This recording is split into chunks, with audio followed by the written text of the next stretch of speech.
Hello people, my name's Elaine Hopkins, also known as the Redundancy Crusader. Welcome back to my coaching couch. Today I'm going to be talking about feedback. Some of you may be going, ooh, feedback. That's how I used to be. When I was in corporate life, I absolutely hated it. I used to have to sit in a darkened room for about 72 hours before I could open any of it. But now I absolutely love it, because what I've realised is that it's a really useful thing. And I've also realised that there are two forms of feedback. One is external, that we get from other people, and the other is internal. And I'm going to talk about the internal first, because that's feedback that we often ignore. For example, if we have a funny little feeling or a voice in our head telling us that something isn't right, then I believe we should pay attention to it, because time and again I've realised that when that's happened and I've ignored it, actually it was right and I shouldn't have been going there and doing that in the first place.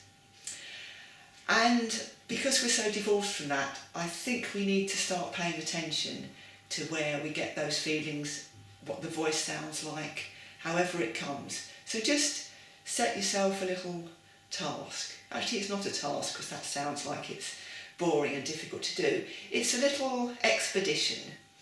Just pay attention to what's going on and learn to recognise those inklings, those little inkles. And in terms of external feedback, it's very easy for us to put our hands on our hips and say, how dare you say that about me? But actually, external feedback is really useful as well, because it points out to us that there's something that we're doing that we could be doing even better. One of my most useful bits of feedback was when one of the partners at work said to me, do you realise what a miserable git you are? And yes, I could have done that, but I didn't, because when I stopped to think about it, I realised that actually he was right, and I thought, why am I so miserable?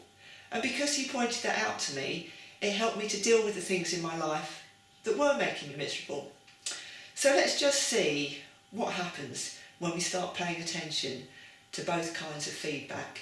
I think we'll find that it's going to be really useful to us as we work out what it is we want to do after redundancy.